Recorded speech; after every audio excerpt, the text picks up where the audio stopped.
Summer is finally here as a summer releases. The vest is out, the wet palettes might be out in England. It's actually above 20 degrees. I've been sneezing myself to death with hay fever, and Games Workshop have dropped Skaventide. So what better a time for us to do batch painting, contrast painting, one for the slapshop aficionados. We're going to be doing painting as fast as possible, popping a little bit of normal paint.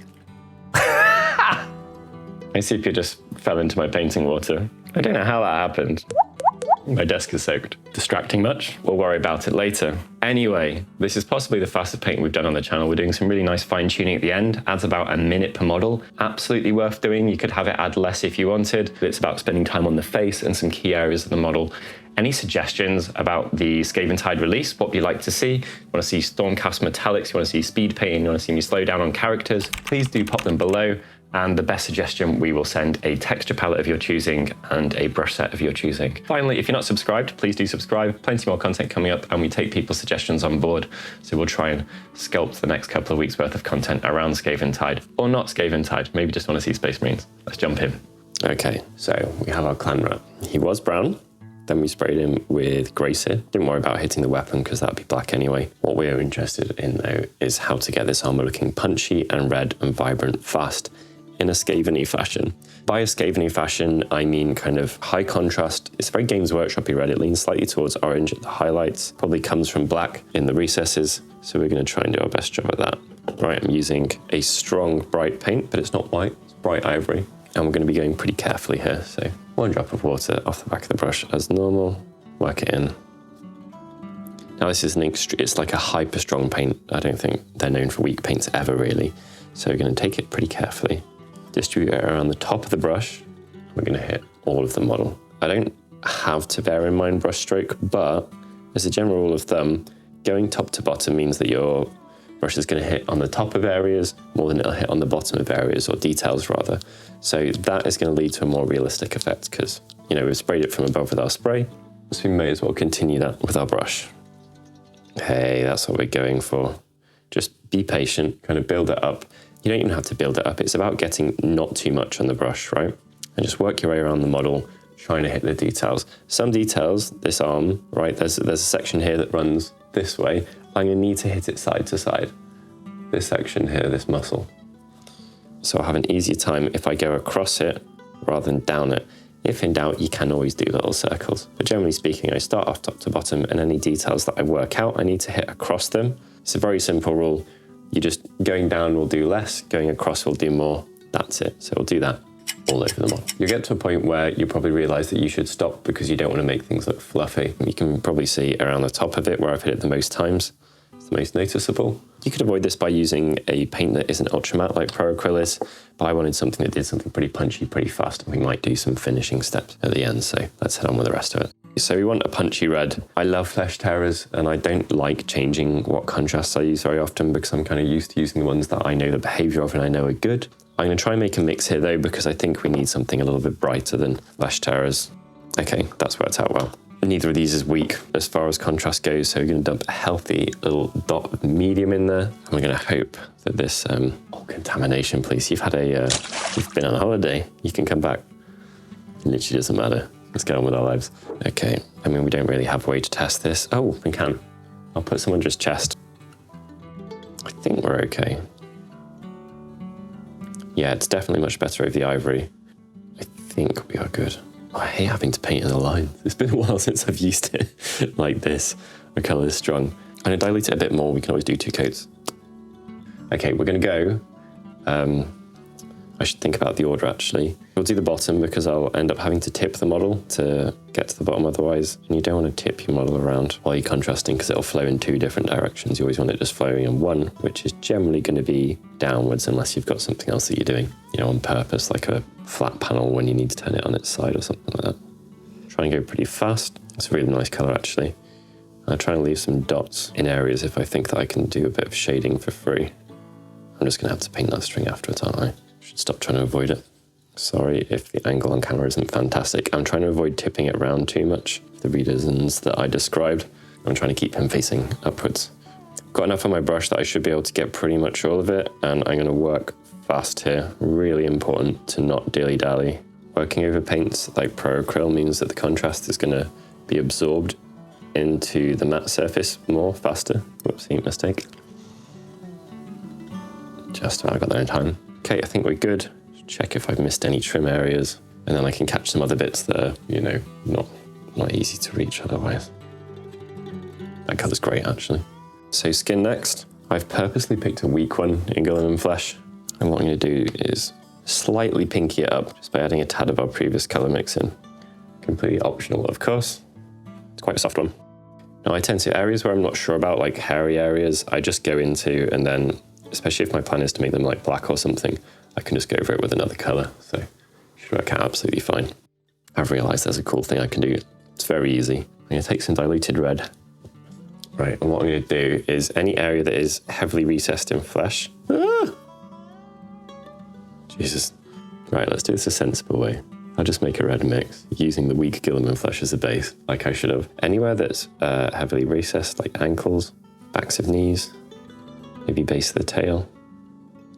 Working fast, you know, I can take it off areas if I need to. I'm just bringing these to life with a little bit of a suggestion of blood colours. It's between toes or fingers as well, and it should make our work look pretty fancy. Now, as far as the face goes, nose.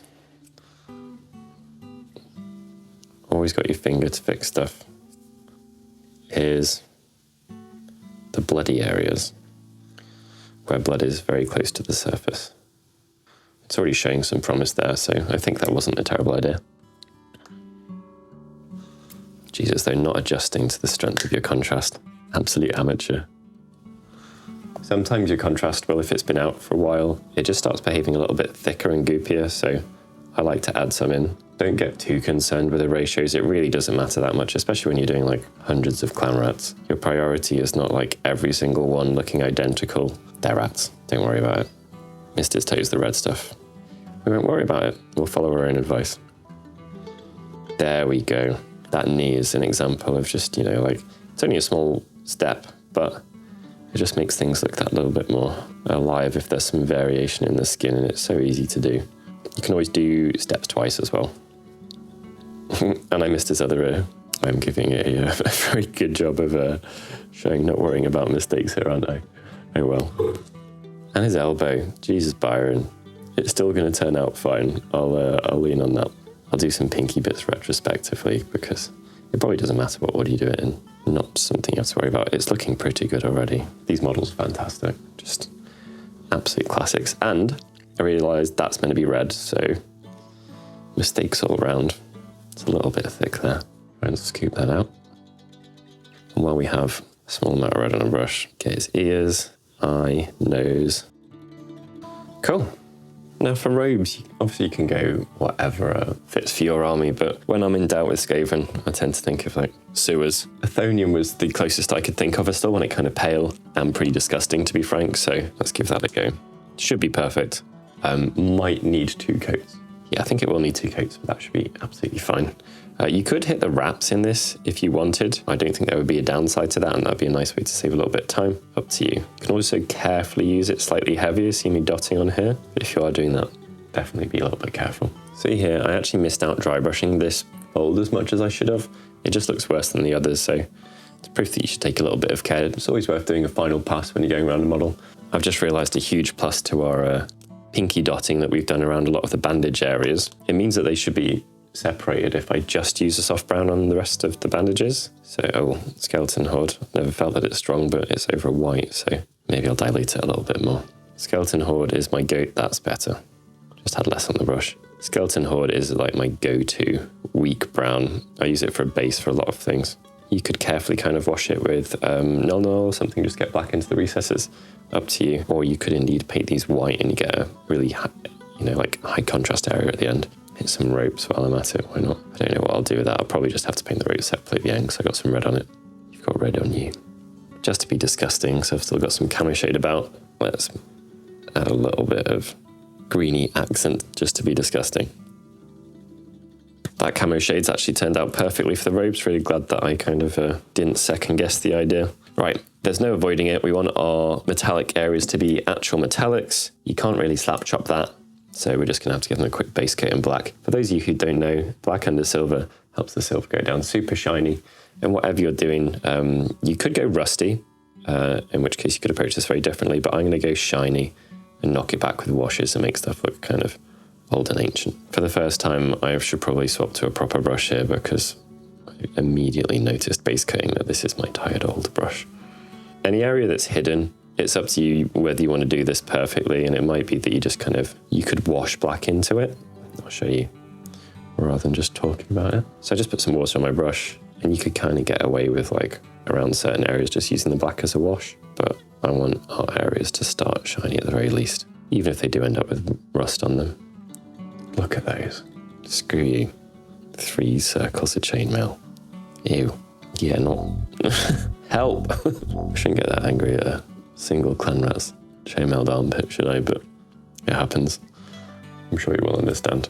If you were contrasting this, by the way, if you wanted to, you could just use a contrast mediumed down blue-black or something like that to make them look steely, and then give it a quick wash of a brown or something afterwards if you wanted it to look rusty after that.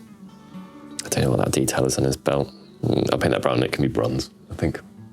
Needed a very different brown for his spear shaft, so I'm starting with an extremely different colour, which is snakebite leather. I'll just add in some of our weak skeleton horde to dilute it a bit. What a horrible colour, noted. I can use that in the future. That's disgusting. It's like baby poop. Make sure I've not missed the inside angle, easily done. Bright silver, you can use any bright silver you like. And if you want to make it darker, just add black. Should pretty much get 1 coat coverage with this.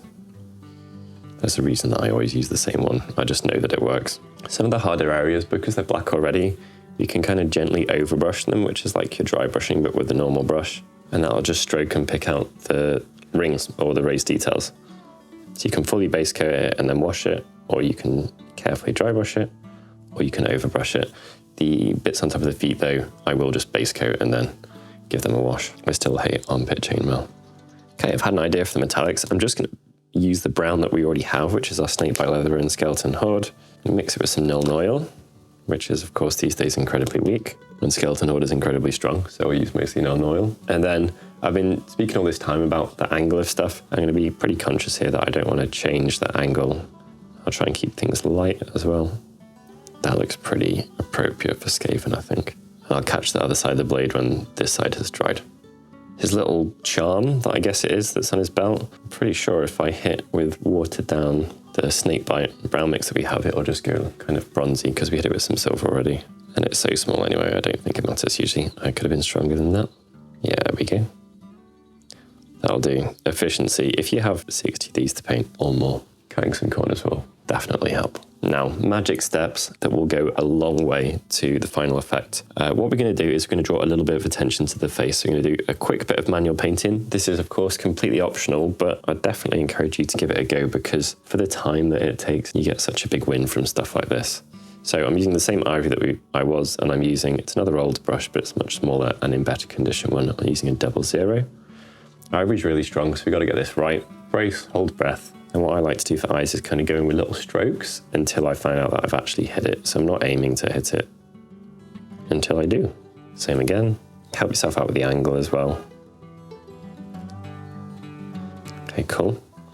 Dot is boil, why not? And while I'm here, hit the teeth. I guess our disgusting little Skaven has good dental hygiene because they're pretty, they're pretty bright. And you could hit the nails at this point as well. Looking pretty good. Areas like this rope, pick out too. Whoops. Okay, so highlights are pretty easy. We're going to take a little dot of our white, our ivory, sorry. And then I'm going to take some of, domination please, sorry. Take some of the Guilliman flesh that we used in the area in question. That's just to improve the coherency. And really simply here, I'm going to give a couple of highlights to the key areas. Now don't overthink this, don't worry about it. It's going to make the world a difference and it's going to take not very long at all. You can also hide any slips under our highlights. It should just pull a little bit of extra attention to the face. You could have more agrellan in here if you wanted, and maybe I should have. Add a little bit more in around his nose. It's a really simple, oops. It's a really simple way to highlight contrast. You just take one color. We've done a video on this actually, it was really cool, Dragon Head. And you just add whatever contrast was under that color to it, and that's how you do your highlights. And you don't need to do this everywhere. I'm just gonna do the face because faces get a lot of attention, so why not? Probably enough for me actually. You could highlight on the back of the hands if you wanted or something, but again, completely optional. Sometimes I would just go around and I'd maybe use this where I'd made mistakes or I'd had slips. It's another nice way to think of it.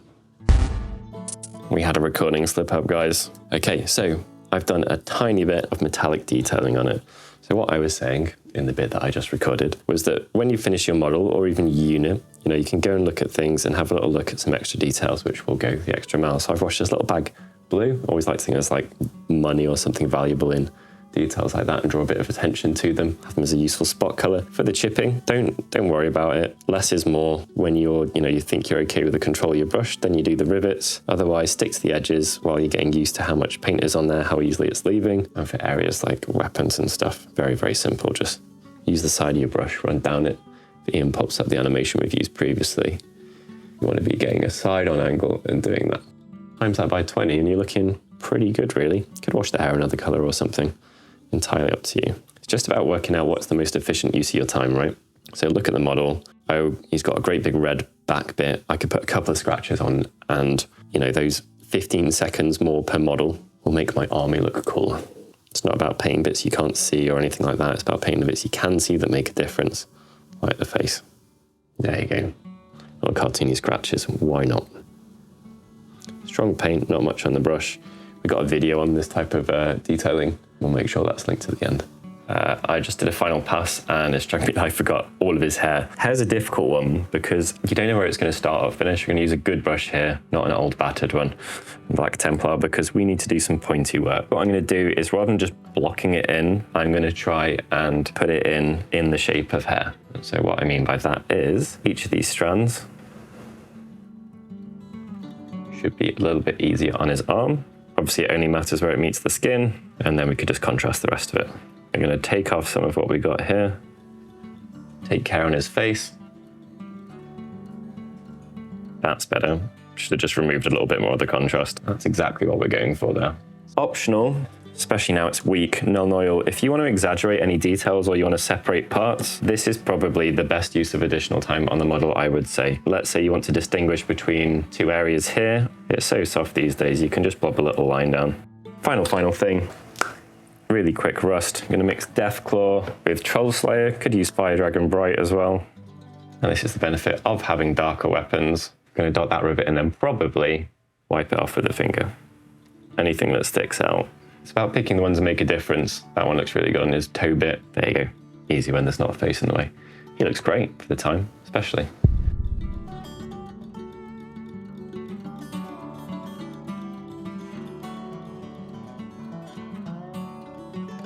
All right, we're done.